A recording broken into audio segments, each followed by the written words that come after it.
Olá, aqui é Sampaio e eu quero falar hoje sobre um tema que com certeza ele atinge todas aquelas pessoas que têm o seu negócio e que desse negócio, além da receita que ele gera, ele também é a fonte de renda para quem é dono dele. Então, como separar isso e por que é importante separar? É sobre isso que eu quero quero explicar hoje, tá? Tudo isso também faz parte do meu curso de Finanças Pessoais, que é muito rico e nesse aspecto de receita, de renda, enfim, vale a pena você conferir. Tem o link na descrição desse vídeo.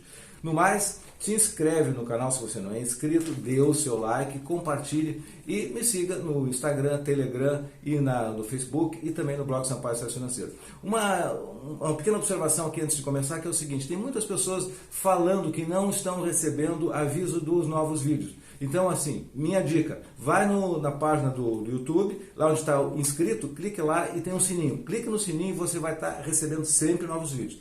Eu estou praticamente, todos os dias estou colocando algum vídeo novo. Então tem temas super interessantes que com certeza vai brilhantar e vai deixar você mais fortalecido do ponto de vista de educação financeira, tá?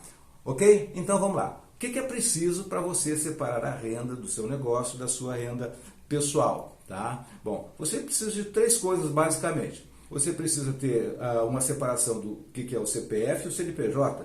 O CNPJ é o endereço da sua empresa e o CPF é o seu endereço. Então já começa por aí, são duas coisas andando juntas, tá? Então tem que separar essas duas coisas e você faz isso separando por contas bancárias. Você vai ter uma conta bancária sua e outra da sua empresa.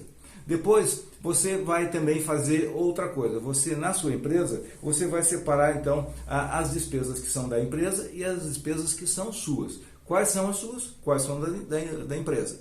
Pode ser na folha de papel ou na planilha. Outra coisa importante é, na sua empresa, você também ter o hábito de guardar 10% da sua receita, 10, 15%. Assim como eu falo que na pessoa física precisa, na empresa também, é o capital de giro. Então, três coisas aí, tá? O 10% ou 15%, separar as despesas e separar as contas bancárias. Para começar. Muito bem, então, dada essa introdução, o que mais nós precisamos? Precisamos do seguinte: na empresa tem uma coisa chamada fluxo de caixa, que também tem na sua vida no dia a dia, né? Ou seja, quanto que entra de dinheiro e quanto que sai. Só que na empresa é importante fazer isso diariamente. Importante não, é necessário, diariamente. Quanto que entrou de dinheiro hoje, quanto que eu paguei e quanto que sobrou. Diariamente, 30 dias. Depois, os próximos meses. E, de preferência, tem um período de um ano. Você olha lá na frente, você está preparado para situações que vão acontecer lá na frente.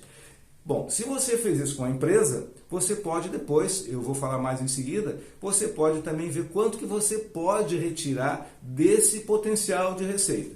Então, aqui nós falamos de receita e despesa, o que entrou e o que pagou, dinheiro, tá? O outro ponto é o seguinte: se você tem um negócio, você precisa saber que negócio é esse. Quanto que vamos ver o resultado dele, quanto que ele dá de resultado num período de tempo.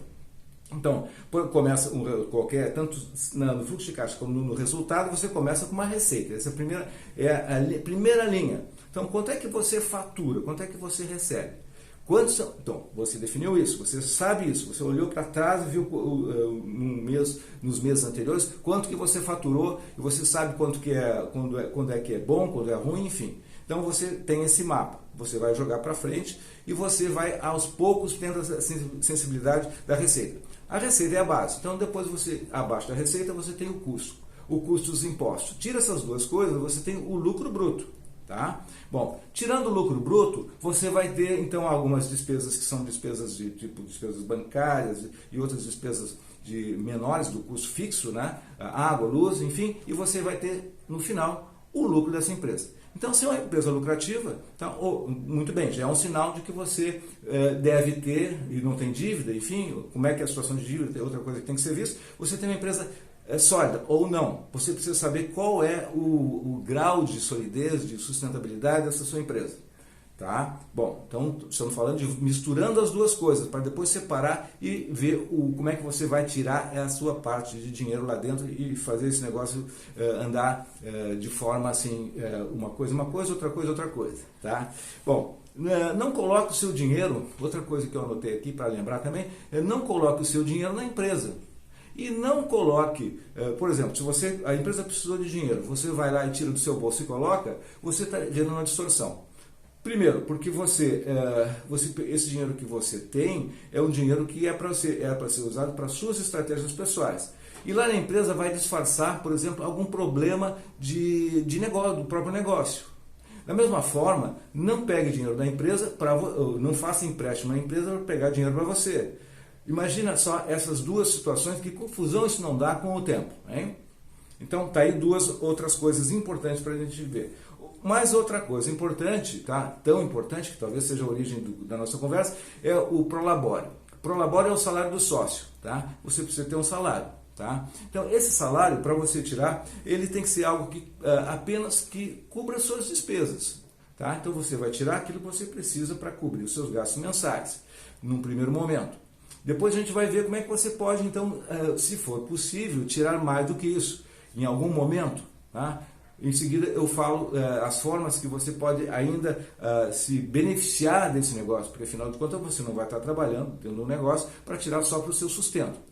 Bom, mas o Prolabore é para isso, é um salário que você tira, é como se você lá estivesse como um empregado da empresa. Se você não estivesse lá, você teria alguém fazendo isso. Então, esse é o valor que você precisa colocar como despesa, como custo.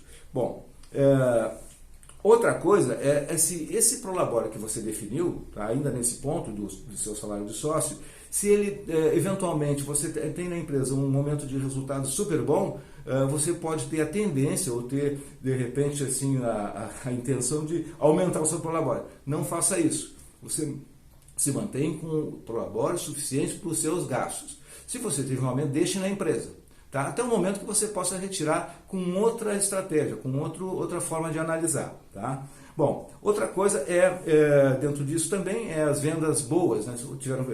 É a mesma coisa, na verdade, só falando em termos de vendas. Você teve umas vendas excelentes no mês, ou enfim, num período mais longo.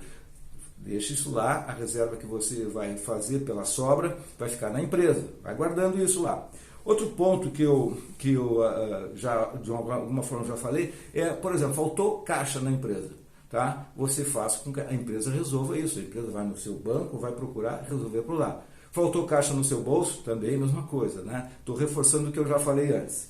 Bom, por que misturar as coisas é perigoso, tá? É perigoso basicamente por alguns pontos, assim, 3 pontos talvez, tá? Primeiro, porque se você misturar, você vai ter dificuldade em controlar e saber, por exemplo, os seus gastos, né? Você daqui a pouco não tem controle de onde é que está indo o seu dinheiro, o que é o seu dinheiro, o que é o dinheiro da empresa. Então, da mesma forma, né, o controle da pessoa jurídica, se você fizer tirar o dinheiro da empresa, tá, para cobrir os seus gastos, enfim, além do Prolabore, você vai ter então uma situação de tirar a força do seu negócio. Então, de uma forma ou de outra, tem prejuízo para ambas as partes. Tá? Bom, o que mais? Conclusão.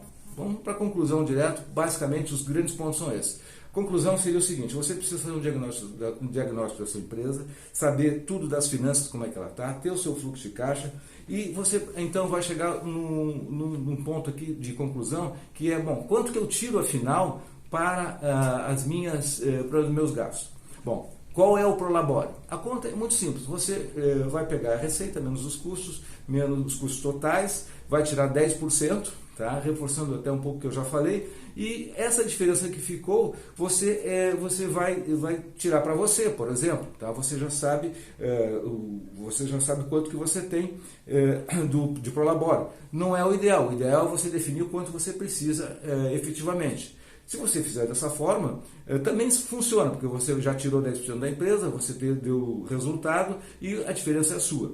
Tá? Bom, esse é um ponto. Outra forma que eu acho mais adequada seria o seguinte: você ver quanto que a empresa precisa faturar para você atingir a sua receita desejada. Por exemplo, se você deseja ter 10 mil de receita, muito bem, então você vai fazer a seguinte conta: você vai pegar e vai pegar lá os 10 mil, vai colocar quanto de custo teria, então você vai calcular o faturamento dessa empresa para cobrir a sua receita. Se você precisa de 10 mil, você vai ver quanto é que é o custo, então 10 mil vai ser o seu Prolabore, vamos imaginar que o custo seja 5 mil vai ser o seu custo, e vamos imaginar que 10% então, que seja o valor de reserva da empresa, vai dar 1.500, você tem 16.500 de valor então total. 16.500 é que você precisa faturar para você ter um prolabore de 10 mil. Bom, essa é outra forma. Muito bem, esse é um vídeo que ficou um pouquinho extenso, tá? Mas eu espero que os principais pontos tenham ficado mais claros e suficientemente claros para todo mundo. Tá bem? Então era isso. Até o próximo vídeo. Sucesso e prosperidade.